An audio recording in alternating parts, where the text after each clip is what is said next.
Magandang araw mga mare, tulis ganap ay liniserye ulit tayo. Tara, samahan nyo naman ako hanggang matapos itong aking video. It's me again, ang inyong lingkod, Kumaring Lucibian Mini Vlog.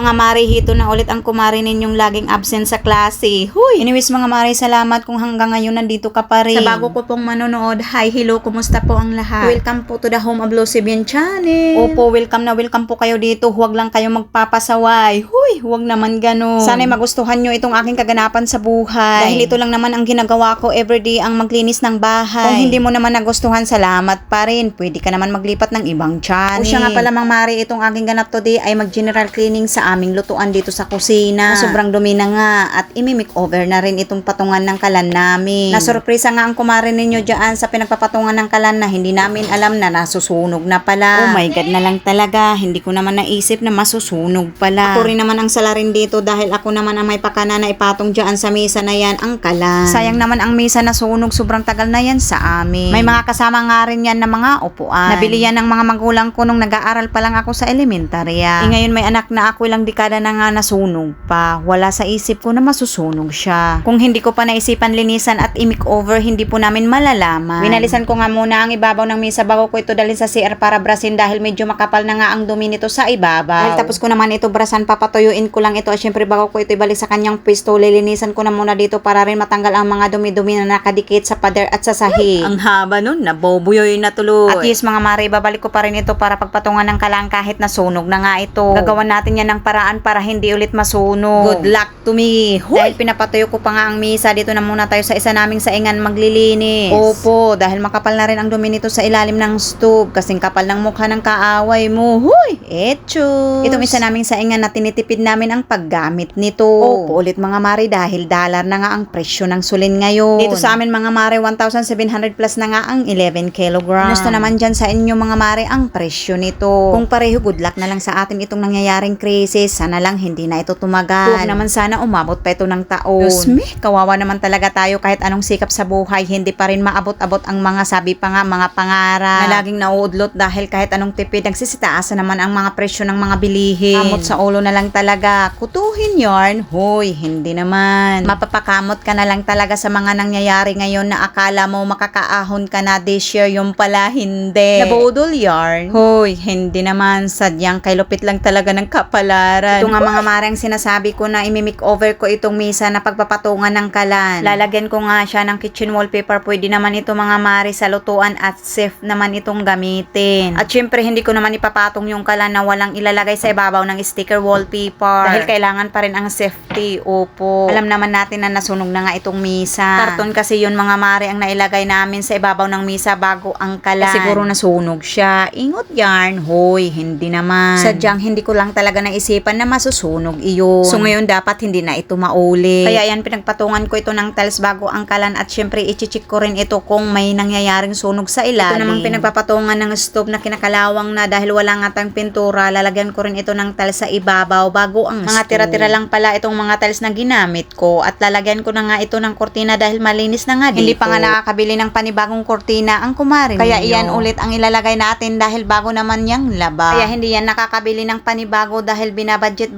niya yung pera sa loob ng isang buwan. Kung may sobra man ay salamat talaga. Mayroon ring pangtagay. Huy, hindi no. Syempre allowance para sa anak ko kapag humingi mayroon gustong bilhin na pagkain ay mayroon akong maibibigay. Kaya sasabihin niya yan sa sarili niya na next month na lang bibili ng panibagong kurtina. Marami namang next month so ang ending hanggang ngayon hindi pa rin nakakabili. Dito naman sa side nitong lababo na nagkakalat ang mga bagay-bagay. So syempre mainit nga ito sa mata kapag makalat ang lababo kaya lilinisan na. At papalitan ng panibagong towel ang pinagpapatungan ng toothbrush holder, kitchen knife holder at topper na pinaglalagyan ng mga anik-anik sa pagluluto. Dahil mauling at mamantika na nga itong mga pot holder ay lalaban ko na nga yung ito. Isang pot holder na hindi natatanggal ang kulay itim kahit anong kuskus bulangos hindi matatanggal dahil nasunog nga ito. Hindi ko nga alam kung sino ang may sala rin pero sa palagay ko ang saina.